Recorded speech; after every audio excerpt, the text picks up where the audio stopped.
جولی میں ڈالنے لگا ہوں ایسے روا روی میں چلتے چلتے کھڑے ہوئے، آواز دی ہلم الحج،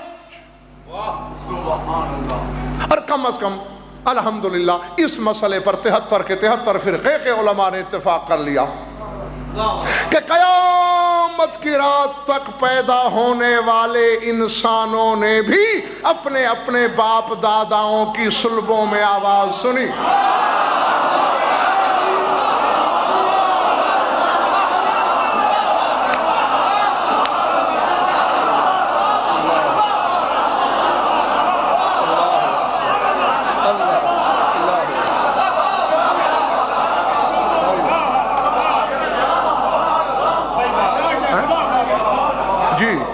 صرف اس وقت کے موجودہ لوگوں نے نہیں، ہاں یعنی ہزاروں سال پہلے آواز دی تو اس وقت ہم جہاں تھے ہم نے سنی۔ اور یہ بھی 73 فرقے مانتے ہیں کہ جس نے لبیک کہی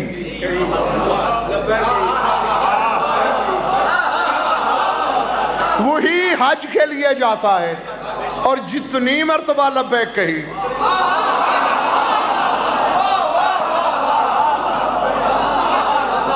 نہیں تو پھر آج کے بعد بڑی تکلیف ہوئی تھی شاکر بھائی مجھے یہ خبر سن کر، ایسے ہی سلطان کربلا کے مداحوں کے گلے نہ پڑ جایا کرو، پہلے حقیقت کو سمجھا کرو۔ حسین نے بھی آواز بلند کی تھی حل من ناصر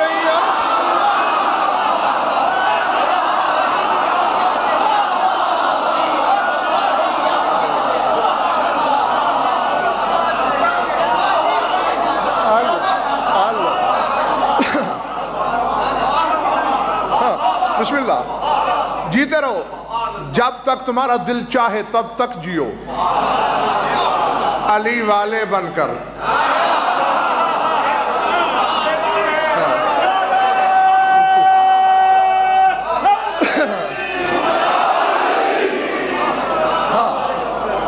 کیونکہ اس کے بغیر شاکر رضوی کیا زندگی ہے۔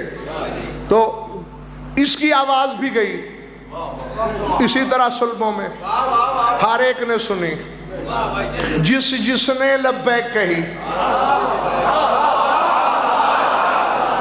اور جتنی بار کہی اتنی بار کربلا جائے گا۔ نہیں میں نقوی صاحب کی بلا ایک جملہ آج یہ ایک بات، بھائی شاکر بھائی اکرام ایک بات کہنے لگا ہوں، جتنی بار لبیک کہی اتنی بار کربلا جائے گا۔ اور میں نے اکرام بھائی جو تعجب مجھے ہوا، میں حدیث پڑھ رہا تھا، فقرے آئے کہ ان اللہ امر الملائکۃ این یزوروا ابا عبداللہ الحسین بارض کربلا، اللہ فرشتوں کو بھی اجازت دیتا ہے جاؤ زواری پہ جاؤ، فوج ینزل و فوج یوسف، ایک فوج اتر رہی ہوتی ہے ایک جا رہی ہوتی ہے، ایک اتر رہی ہوتی ہے ایک جا رہی ہوتی ہے، ایک اتر رہی ہوتی ہے ایک جا رہی ہوتی ہے۔ مجھے تعجب ہوا یہ کیوں جاتے ہیں؟ پھر بات سمجھ میں آئی، ابراہیم صرف انسانوں کا امام تھا، حسین عالمین۔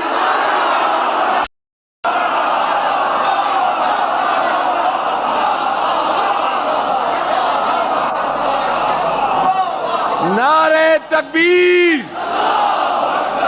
نعرہ رسالت، نعرہ حیدری، حیدری، حسینیت، حسینیت، یزیدیت، یزیدیت، بلند آواز میں درود بھیجئے۔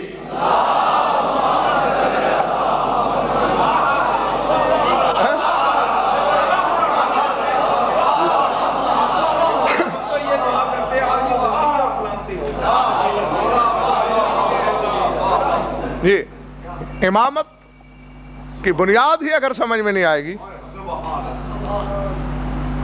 پھر امامت کے اختیار بھی سمجھ میں نہیں آتے۔ بلکہ یہ تو میں نے شاکر بھائی یہ تو میں مثال سے مثال ٹکرا رہا ہوں، حالانکہ ظاہر زیدی صاحب فرق تو ہونا چاہیے 18,000 گنا۔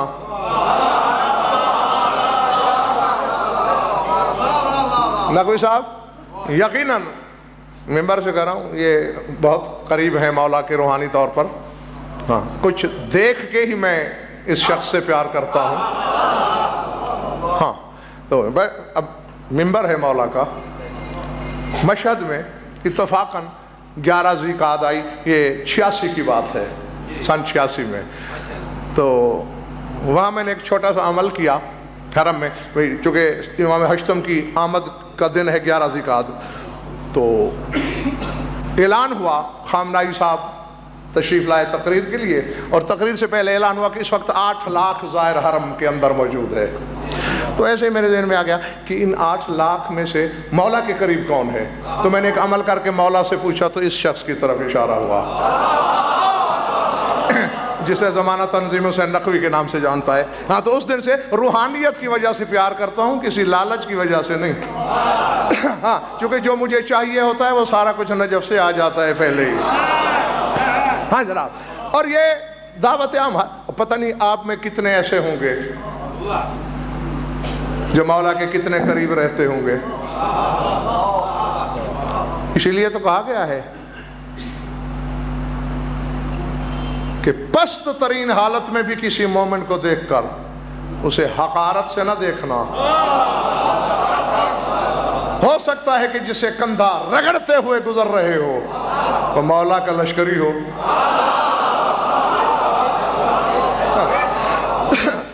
تو بس یہاں شک کا داغ نہیں, تھک گئے ہو تو چھوڑ دوں. تو ایک فقرہ نقوی صاحب کہنے لگا ہوں, اور اس لیے کہا ہے اور بس نکل گیا منہ سے واقعہ بھی, کہ آپ دعا کریں مجھے حق کہنے کی توفیق ہو, اور ان کے حق میں دعا کریں. آگا جی آپ بھی دعا کریں کہ یہ برداشت کریں اور حقیقت کو سمجھیں. حالانکہ بیان میں ابھی شاکر رضوی جزوی امامت کر رہا ہوں, لیکن بات آ گئی ہے. یہ تو سمجھ میں آیا کہ فرشتے اس لیے زیارت پہ آتے ہیں کہ وہ بھی عالمین میں شامل ہیں, اور حسین عالمین پر امام. لیکن اکرام رضوی میں اس حدیث کو کہاں لے جاؤں؟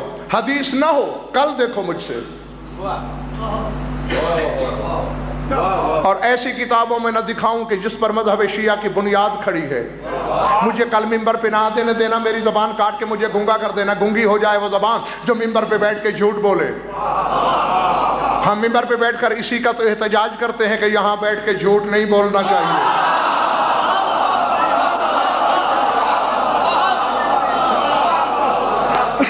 لیکن سیٹھ بشارہ صاحب ایک حدیث ایسی ہے مجھے سمجھ میں نہیں آتی. اب ابراہیم ہے صرف انسانوں کے امام, اگر کوئی فرشتہ چلا جائے ان کی آواز پر تو تعجب تو ہوگا کہ بھئی فرشتے کے تو وہ امام ہے نہیں, وہ کیوں چلا گیا؟ اب میں نہیں سمجھ سکا آج تک, میں اعتراف کر رہا ہوں اپنی کم علمی کا. آپ کی سمجھ میں آ جائے تو کل مجھے سمجھا دیجئے. ایک حدیث شاکر بھائی میں نے یہ پڑھی کہ ان اللہ یزور الحسین بکربلا, حسین کی زواری کے لیے عرش سے اللہ بھی آتا ہے.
میں نے کسی لاہور والوں بسم اللہ کی طرح کسی چھوٹی موٹی کتاب میں یہ حدیث نہیں پڑھی. کامل الزیارات شیخ اجل و اقدم ابن قولوہ رضوان اللہ علیہ، اصول کافی جو تمہارے مذہب کی سب سے بڑی پہلی اصل کتاب ہے، اس کے بھی استاد کی کتاب ہے یہ.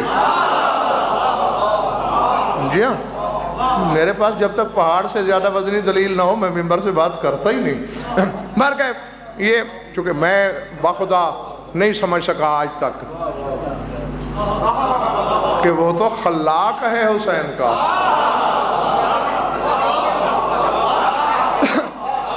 بسم اللہ. شاید بھائی اس لیے آتا ہوگا کربلا کہ کل کو غریبان پکڑ کے پوچھ سکے اپنے بندوں سے، کندہ نا تراشو جس کی زیارت میں اس کا خدا ہو کے کرتا رہا.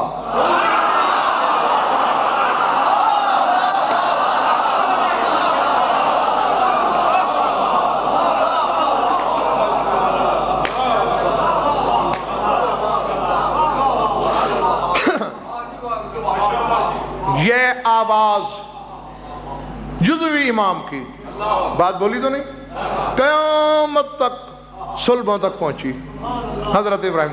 اچھا شاکر بھائی، غالباً میں آپ کی اس میں کیا ہوتی ہیں مجالس بصیرت افروز، اس میں بتا چکا ہوں کہ حضرت ابراہیم کعبے کے بانی نہیں معمار ہیں.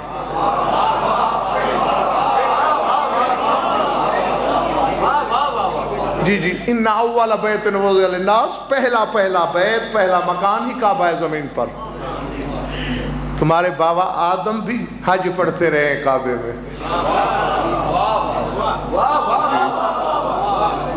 بلکہ کبھی ایک سوال چلا تھا کہ پہلا بشر تو آدم ہے، تو آدم کا سر کس حجام نے مونڈا تھا؟ تو یہ جواب بھی اس حقیر نے دیا تھا کہ اللہ نے جبرائیل کو ایک یاقوت دے کر بھیجا، ایک نوکدار یاقوت کہ اس سے آدم کا سر تراش دو. اور یہ ملا یاض الفقی میں شیخ صدوق علیہ الرحمہ نے یہ حدیث لکھی ہے جو میں نے سنائی. برکہ آدم کے زمانے سے تھا، حج پہلے بھی پڑھی جاتی تھی. پہلے اللہ نے کیوں نہیں آواز دلوائی کسی حجت سے؟ آدم سے کہا ہوتا کہ تو پھولا حج کی طرف. نہیں میرے خیال سے اب آپ تھک گئے ہو. حق ہے نا، سوچنا چاہیے نا زید صاحب. کیوں زید صاحب؟ آدم، بلکہ حق بنتا تھا کہ آدم اپنی اولاد کو پکارتے، پوری اولاد آدم کے لیے. نہیں نوح کو نہیں، ادریس کو نہیں. کتنے نبی گزرے، کیوں؟ اللہ میاں میرے سامعین تو گئے تھک، تو ہی بتا دے یہ آدم سے ابراہیم تک چپ کیوں رہا؟ کعبہ بھی تھا، حج بھی تھا، پڑھا بھی جاتا تھا. یہ حلم الحج کی آواز ابراہیم نے کیوں دی؟ آواز قدرت غزل فرحیان نبک. ابراہیم سے پیچھے جو گزرے ہیں وہ صرف نبی تھے، یہ امام ہے.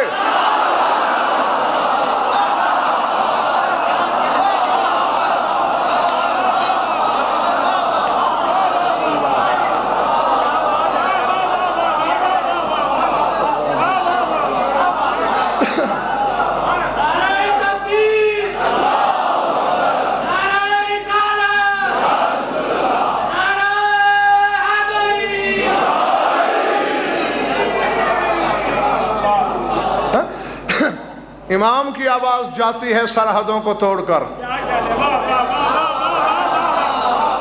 اس لیے میں انتظار میں تھا. اور یہی وجہ ہے نقوی صاحب، چیلنج ہے میرا، کیونکہ حجرے کی سرگوشی تو یہ ہے نہیں، ممبر ہے، میدان ہے، ڈنکے کی چوٹ پر سپیکر پر بات ہو رہی ہے. حضرت ابراہیم سے پہلے دکھا دو کسی نبی پر، کسی رسول پر صلوات پڑھی گئی ہو.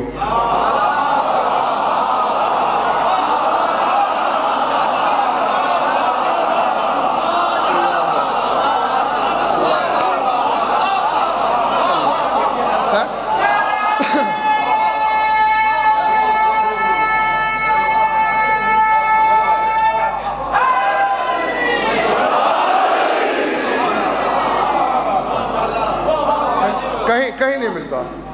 اور یقیناً شاہ کے رضوی منظور ہو گیا تمہارا عشرہ مولا کی بارگاہ میں، لکھ کر دینے کو تیار ہوں میں. ہاں یہ روحانیت سب سے بڑی دلیل ہوتی ہے. ہاں میرے پاس تو اپنا میٹر ہے خود. میری طرف دیکھو، کہیں دکھاؤ کہ کسی نبی پر آدم پہ صلوات کہی گئی ہو، نوح پہ، شیس پہ، سام پہ، ادریس، نہیں، ابراہیم پہ. اور فقط نبیوں پر پہلے صرف سلام ہوتا تھا، اور وہ بھی صرف نبی پر، اس میں آل نہیں ہوتی تھی.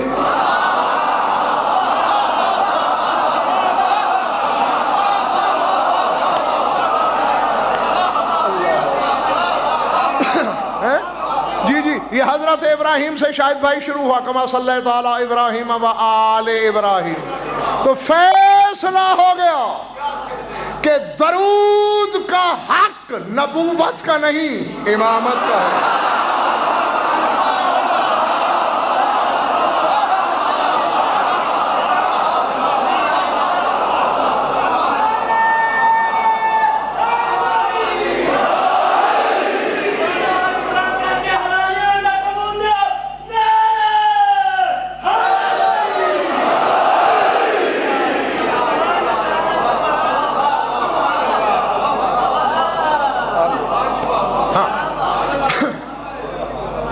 اور میرے نبی پر کیوں ہے درود؟ اس لیے کہ وہ صرف نبی تو نہیں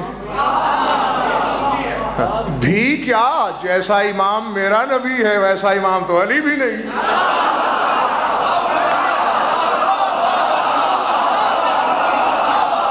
او بھائی حیران ہونے کی ضرورت نہیں، باہر والوں تم بھی سن لو، علی عالمین کا امام ہے، میرا نبی تو علی کا بھی امام ہے.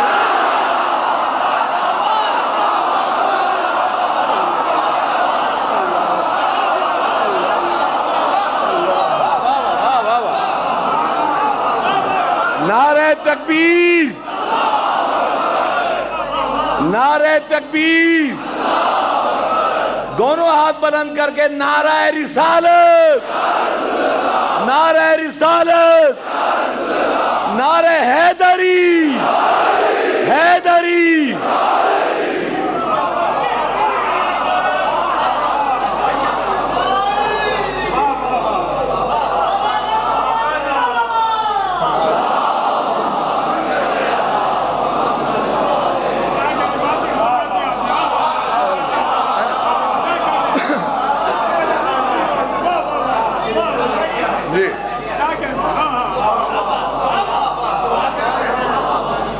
مارا تمہیں خوش رکھے. اس وقت ایک بندہ بھی ایسا نہیں جس کے چہرے پہ ناسمجھی کی تحریر ہو. اس کی وجہ یہ کہ بات بنیاد سے شروع کی ہے. ہر شخص سمجھ رہا ہے، ہر کی ورق دل اور لوح دل پہ لکھی جا رہی ہے. تو درود امامت کا استحقاق، اور آل بھی امامت کے سبب سے درود میں شامل ہوتی ہے. اچھا تو اللہ اکبر، اللہ اکبر. تو کسی نبی کے لہجے میں، آواز میں وہ رسائی نہیں تھی جو امام کی آواز میں. چونکہ حضرت ابراہیم امام، ان سے کہا گیا تم کہو ہلم الحج، آؤ حج کی طرف. حالانکہ حضرت ابراہیم، میں پہلے عرض کر چکا ہوں، بانی کعبہ نہیں. اگر کہہ سکتے ہو تو حضرت آدم کے لیے کہہ سکتے ہو، گو کہ بانی کعبہ وہ بھی نہیں. بتاتا چلوں، میں عالمانہ زمانہ سے کہہ رہا ہوں، یہ کعبہ اسی طرح بنا بنایا آسمان سے نازل ہوا تھا.